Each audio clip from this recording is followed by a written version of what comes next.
The first one is about Russell and Kimi Antonelli clash at the Canadian GP sprint race.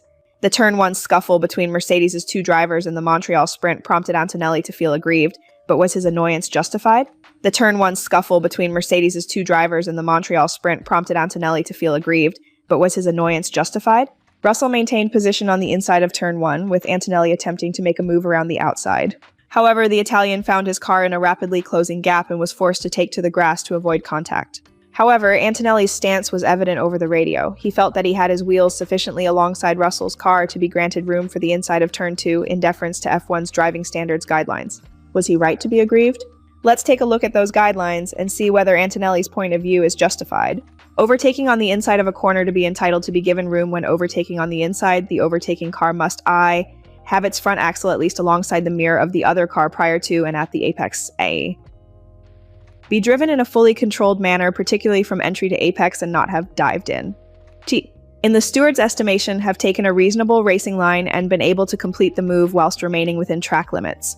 Antonelli stated that he had his front axle in a reasonable position alongside Russell, and his argument over the radio hinged on this, but in the first instance into Turn 1, he must refer to the guidelines that cover outside moves. Overtaking on the outside will always be viewed as a more difficult maneuver to accomplish. To be entitled to be given room, including at the exit, when overtaking on the outside, the overtaking car must RI have its front axle ahead of the front axle of the other car at the apex, be driven in a controlled manner from entry to apex and to exit, be able to make the corner within track limits. Antonelli was alongside Russell on the approach, and the two appeared to be level at the apex, but the stewards may well feel that Antonelli's axle was crucially not ahead for anything beyond a split second. GPS data then shows that Russell lifts off slightly to maintain some of the momentum to ensure his front axle remains ahead into the corner. With Turn 1 and 2 in such close proximity, Antonelli may well argue that he was attempting to prise open an overtake into Turn 2, in which the inside line rules would apply. In that case, his axle was beyond the mirror. Yet he was already off the circuit at this point before the change in steering direction. Regardless, this has already been covered in the following part of the guidelines, which states, the above guides for inside and outside may apply for each element of the combination. Generally, priority will be given to the first corner element. While Antonelli may have a case if the inside line guidelines applied, the difference in guidelines for an outside pass thus changes the picture, even in the event of an S-bend. It depends how much weight the stewards place on Antonelli being marginally ahead at the apex for a fraction of a second, and whether this was indeed measurable in the moment. Now let's go for the second one, which is about how Mercedes team boss has defended Kimi Antonelli's fury after his clash with George Russell. Toto Wolff stepped in to put a positive gloss on a sprint race in which Mercedes teammates Antonelli and George Russell clashed while battling for the lead. The Formula One sprint in Canada began aggressively enough, as pole sitter George Russell pulled up on the grid with his Mercedes angled aggressively to cut off any challenge from teammate Kimi Antonelli at launch. But this was nothing compared with the events of lap 6 when Antonelli tried to pass around the outside into Turn 1, only to be given no room at all, and indeed a tap of wheel-to-wheel contact. That sent Antonelli into the runoff area, and then, as he lined up to try another pass into Turn 8 later in the lap, he ran over the grass, enabling Lando Norris's McLaren to slip by into second place. Antonelli complained repeatedly over the radio about Russell's driving etiquette, warranting not just an instruction from race engineer Peter Bonington to focus on the race, but also 2 interventions from team principal Toto Wolff. It's not unknown for Wolff to take to the airwaves to either throw an arm around a driver's shoulder or read the riot act, but seldom does he do it twice. In this case, the very emphatic message was that matters such as these are not to be discussed over the radio. Afterwards, Wolff was keen to frame the race positively as a learning experience for both drivers as they battle for a world championship for the first time. He has been in this scenario before, mediating between Lewis Hamilton and Nico Rosberg during their ultimately toxic rivalry as teammates between 2013 and 2016. It was good, Wolff said after the race. Good cinema, and the race was good as well. For us, actually, a very good learning experience about how we want to do things or also how we don't want to do them. You can see how quickly you give away an advantage when you simply fight each other too hard. And there are always 2 people involved. So now we'll discuss it. What can we learn from it? What conclusions can we draw so that in the future we simply avoid these situations? If it's not George but another driver, then you also wouldn't expect him to drive alongside you there and invite you through. And I think that's the consequence. Teammates can overtake each other in moments like these, but probably defending that hard the way it happens when it's about the championship, you can't expect someone to just open the door anymore. On the radio, Antonelli had complained not only that Russell had pushed him off, but that his mirror was alongside. This is a reference to the FIA's much-discussed Driving Standards Guidelines document, which describes the circumstances in which drivers are entitled to racing room when attempting to overtake. Actually, though, the guidelines differ for attempted passes on the inside and outside lines. When trying to overtake on the outside, the attacking driver's front axle has to be beyond the front axle of the car they are trying to pass at the apex, rather than alongside the mirror. This, of course, will form part of that internal discussion Wolff will have to mediate once his drivers calm down. But he remained outwardly supportive of Antonelli's emotional reaction to the battle as a championship contender. "You can't expect to have a lion in the car and a puppy outside of it," Wolff said. And now I'm going to talk about other news like Kimi Antonelli's Canada radio outburst. Ralf Schumacher believes Kimi Antonelli's radio outburst went too far, but says that attitude is part of what could make him a world champion. Former Formula One driver and Sky Sports Germany analyst Ralf Schumacher has branded Kimi Antonelli's Canadian Grand Prix sprint race radio outburst as one step too far, but insists that such fiery behavior is essential for a future world champion. Antonelli argued that his Mercedes teammate George Russell had forced him off the track as the Italian attempted an overtake around the outside on lap 6. The 19-year-old, who became the youngest driver to lead the championship after the Japanese Grand Prix, fumed over the team radio. "That was very naughty," he said before adding, "He pushed me off." Mercedes team chief Toto Wolff warned Antonelli at the time, "Kimi, concentrate on the driving please, not on the radio moaning." After crossing the line in third, Antonelli added over the team radio, "If we need to race like this, that's good to know." Wolff responded once again, saying firmly, "Kimi, now is not the time to talk about this. We talk about this internally and not on the radio, okay?" While speaking on Sky Sports Germany after the sprint race, Schumacher explained that Wolff would want to sort the situation out quickly. Usually these things are discussed very, very quickly. "It's always nice when two teammates argue, that's what people want to see," the former driver said, at least from the outside. But sure, I think they're handling it quite well. And I believe Toto Wolff will sort it out internally afterwards. I'm pretty sure of that. And Kimi now needs to calm down a bit and really look at it properly. He added on Antonelli getting his elbows out. Yes, definitely. That has to be the case. To become world champion, you have to want that and be capable of it. And you also have to do things like that radio message. Sure, that naturally hints at the stewards looking into it and so on. That's part of the game, even if I sometimes find it strange. But I think he's doing it with the right balance, especially when you consider how young he still is. Sometimes his teammate George Russell is much, much louder. While he backed the Italian driver's approach, Schumacher felt that the radio messages were one step too far. Yes, it was one step too far, but he's young and fearless. I mean, young people do things differently. He's still very, very young. The emotions come through. Italian as well. Not that I say the wrong thing again and get into trouble, but that's just how it is, and the emotion is there in both directions. So all good. And I think tonight the two of them will give each other a quick hug, and then it'll be fine. And the last news, now I'm going to talk about how Kimi Antonelli demanded clarity over robust George Russell defense in Canada F1 sprint. The Mercedes pair clashed in the Canadian GP sprint, which ultimately lost second place for the young Italian. Mercedes' Kimi Antonelli wants his team to provide further clarity over its rules of engagement after a tense battle with George Russell in the Canadian Grand Prix sprint left him upset at his teammate. Starting from the front row, Pullman Russell and second-placed Antonelli fought out a close battle in the opening stages of the 23-lap sprint when the pair came to blows at Montreal's awkward Turn 1-2 chicane.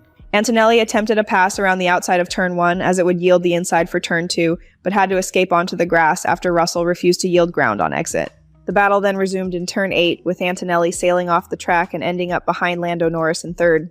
In the heat of the moment, the incident angered Antonelli as the Italian called for a naughty Russell to receive a penalty for pushing him off the track. Mercedes team principal Toto Wolff had to intervene twice on the team radio to urge Antonelli to stop venting his frustration in public. Speaking after the race, Antonelli said Russell's robust defense was not how he had understood Mercedes' internal rules on engagement, and he urged the Brackley team to provide more clarity. "Obviously, we do meetings before races, and that's what we say in the room," Antonelli said. "Then, of course, we race to win, and we try to do our best to defend our position. Probably I understood the significance of that meeting a bit differently. Emotions were very high in the moment, and obviously I was very annoyed. But I just need to recheck, and for sure we're going to talk about it, and we're going to clarify that." When quizzed further by motorsport.com if it meant Antonelli would change his approach to racing Russell if the Briton's defense was within bounds, he replied, "For sure. I think we probably just need a bit of clarity. And then once it's clear, then it's all going to be fine, I think. Definitely, I need to probably ask again. The main thing for the team is that there's no contact, that we don't crash into each other, which today at the end was very close." Having seen Antonelli win the last 3 Grands Prix from pole to establish a championship lead, Russell insisted he didn't race his teammate any differently and felt the 19-year-old's move around the outside was ambitious to begin with. "It was just a good hard battle, and obviously I defended into Turn 1, and you never get overtaken around the outside of that corner, so I knew it was kind of pretty safe," he said. but kudos to Kimi for giving it a go, and I respect that, and obviously we came out unscathed. From my side, I didn't think I did anything wrong, and I wasn't investigated. So, I guess race directors and stewards thought the same, but I need to check it, and it is clear that between teammates, we race hard and fair and no contact, and that's always the objective. I wasn't racing Kimi any harder than I would have raced Lando in the same position. And the last news, now I'm going to talk about Martin Brundle's verdict on tense George Russell and Kimi Antonelli Canadian GP sprint battle. Martin Brundle defended George Russell after his Canadian Grand Prix sprint clash with Kimi Antonelli. Sky Sports Formula One analyst Martin Brundle has explained why he wouldn't give George Russell a penalty after the dramatic Mercedes intra-team battle during the Canadian Grand Prix sprint race. Russell secured a hard-fought victory in the Montreal sprint, but the main talking point after the race was his tense battle with his teammate Kimi Antonelli. The Italian driver was left fuming on the team radio after he attempted an overtake on Russell on lap 6 in an ambitious move around the outside of turn 1. As the pair went round the corner, Russell struck the inside curb, causing his car to bounce wide and squeeze Antonelli. The moment saw Antonelli go off the circuit and across the grass, which resulted in McLaren's Lando Norris taking second position. Antonelli maintained after the race that he was pushed off, arguing, I tried to make my move, but I need to review that because I was well alongside and got pushed off. It is what it is.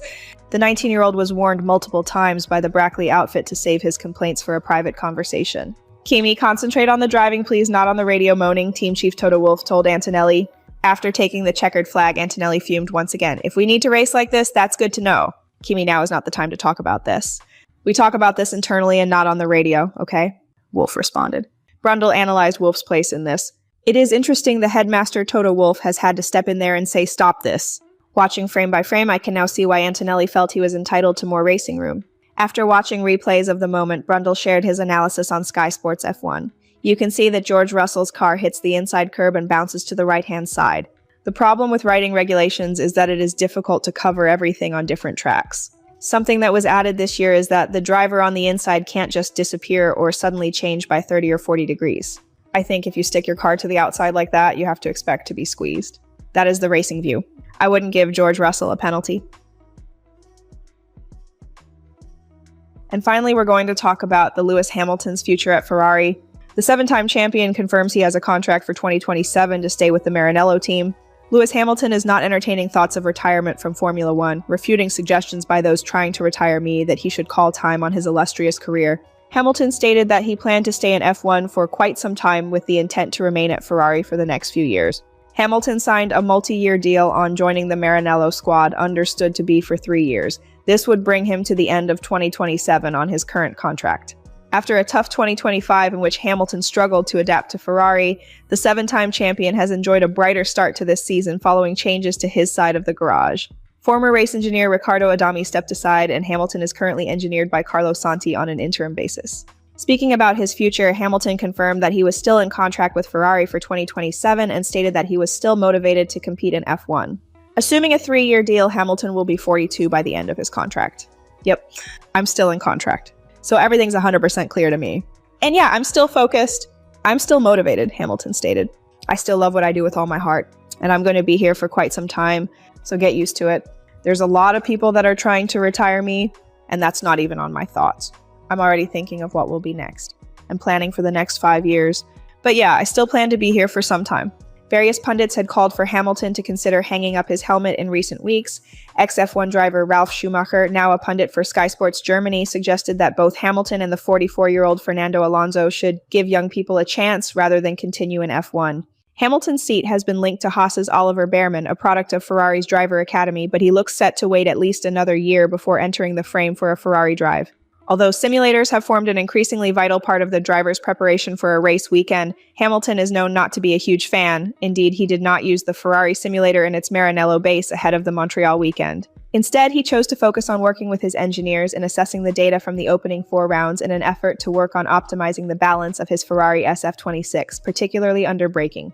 He said that this decision had its roots in his more frequent use of Ferrari's simulator last year, which he felt could often provide a distorted picture of the conditions he faced at each of the race weekends. That's all for now. I hope you liked this video. If so, don't forget to give me a like and subscribe. Have a good day. Best regards. Until the next video.